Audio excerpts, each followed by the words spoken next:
think that it's important to be working with youth at a generational level and look at how does the youth as a generation influence conflict dynamics across a whole society, and to be engaging with at that point.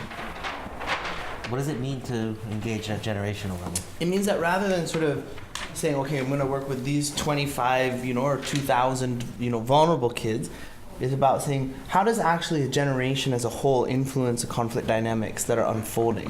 What is that generation going to be? What's its stamp going to be on the society? So if you think about, for example, our in the States, we can look at sort of the generation of, for example, my parents, which was the generation of the civil rights movement, basically, whose stamp on the society was actually to catalyze the transformation. Of course, there was multiple dynamics and things going on in there, but they're key kind of nodes and organizing points across a whole generation that are having a dramatic influence on conflict. And that's what armed groups, for example, are manipulating and trying to use. Political elites, for example, who are trying to raise an armed movement, are looking at how can they actually mobilize a cross-section of young people, but at a generational level to push their thing. So my sense is that we need to engage at that level as well and look at all the nodes of organization, and it's a top-down, bottom-up approach, and look at all the different ways in which young people across that whole level are engaging in their society, engaging in the dynamics that are unfolding, and what influence they're having, and enable a positive and constructive influence that positively influences the conflict system. If I hear you right, it's not necessarily one single program that works at a generational level, but it's the coordination of different programs within a different context that addresses the generational issues, or? Sure. I mean, and the selection of, when we're looking at, what are we going to do for young people? So it's a selection of what we're going to do, who we're going to work with, where we're going to work, at what level of society we're going to work with, what dynamics we're going to address. So it has an implication on all those things. But I think typically all of us, we tend to say, okay, we're going to work with these 2,000 vulnerable kids because we've identified them as vulnerable. And naturally, they have had this and this experience or this and this thing happening. And we do holistic programming for those 2,000 vulnerable kids. But of course, there are, 2 million additional vulnerable kids who never access our programming. And so it's great, we've helped 2,000 vulnerable kids and made them less vulnerable. But that doesn't necessarily affect the societal level change. It affects their lives, and it's beautiful. I think the next step is for us to think, how do we do it systemically and You're societal kind of applying analysis to encompass this generational considerations and not just a specific population? Okay. Or, I'm sorry, Rachel. No, go ahead, I'm done. Or is it a question of how do you scale appropriately for the generation, or is it a tipping point type of analysis? Because in the way you were talking about the civil rights movement and the youth of that generation taking on an issue, and do we need to, as donors and implementers and governments, think about if you're trying to make the population more peaceful, do you need to think about it as, at what point are you going to get that tipping point? And Yeah. okay. And I think that what we see in conflict dynamics is there are all kinds of young people asking that question. What's our generation going to do? We ask it here too, What's our stamp on the society?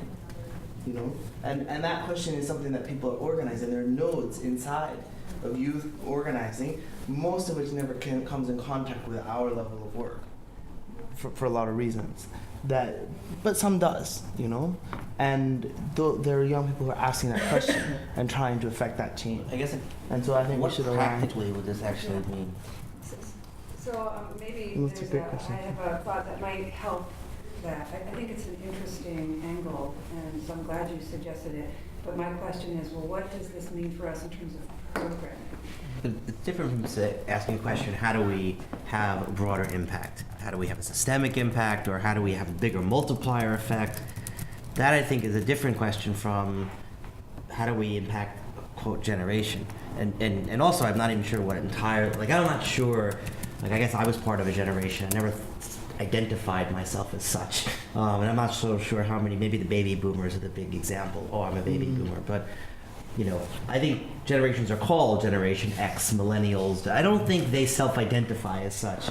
I actually think that kind of aggregation of youth is something that youth are much more resistant to these days, particularly because of new media. They're more I think they're more independent. They shape their own identities. And I think would even resist being said, "Well, you're a generation." I think they're like, "No, I'm a kid. What's your point?" You know. And I just don't really know. I do think it's important to ask questions like, "Well, we can only really reach 2,000 people with the program we have. What impact's that going to have beyond the lives of those 2,000?" Similarly, I think it's reasonable to ask, for us to really make a difference here, we probably have to change public policy. We can't do this on a retail basis of going kid to kid. I mean, those are all reasonable questions. But I don't really know what it means ultimately to say we should take a generational perspective. I don't know if they need to think of themselves as a generation, but I think there might, if there's a notion of we the youth, we as a group of youth, as a political identity, as a social group, they needn't necessarily use the term, generation. But I think especially in post-conflict context, for example, people tend to think like we've all been through this together, and now we the youth cohere around this kind of identity. But I think when you're talking about the causes of conflict, often it's the cleavages between young people that they don't think of themselves as we were all in this together. The work I did in post-conflict Rwanda was not we were all in this together. It was, hey, you attacked my family, retribution. There was not this shared sense of, well, we're all youth.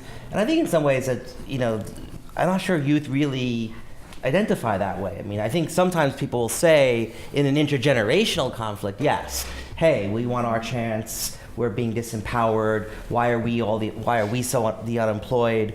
But often in post-conflict situations, there are youth on different sides of the conflict, and they are not necessarily identifying themselves as a single collective. They would probably agree, yes, we're all the same age, but I just don't know and again, the bigger question is, I'm not sure practically what saying we're adopting a generational perspective would mean on our programming. So I think there are two things. One thing is I think both of the things that you're describing are true at the same time. Conflict is messy that way.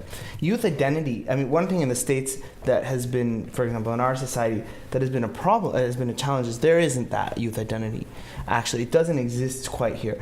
But if you go to Pakistan or Nepal, for example, places that I've been working recently, in Zimbabwe is another place, there is this overwhelming strength, like clamoring for identity, particularly in the face of division in society. And so young people are gravitating to that identity. And what I would say, to me, the next step down after talking about working at a generational level is to understand, how do young people organize? Because young people are organized all different kinds of ways. And a lot of the organization is where those cleavages emerge, organized around political interest, ethnic background, all sorts of different things. And that's where a lot of the conflict emerges. And that's exploited and manipulated and done intentionally by a lot of armed actors. So if we look at, we have student unions, youth wings of political parties, we have youth civil society groups, youth sports networks, youth gangs, which is a very sophisticated mechanisms of organizing out there, etc. And when you look at all those, then we suddenly have ways of getting a hold of the generation a little bit. Now we have something sort of entry points. And then to me, that's the next principle about working.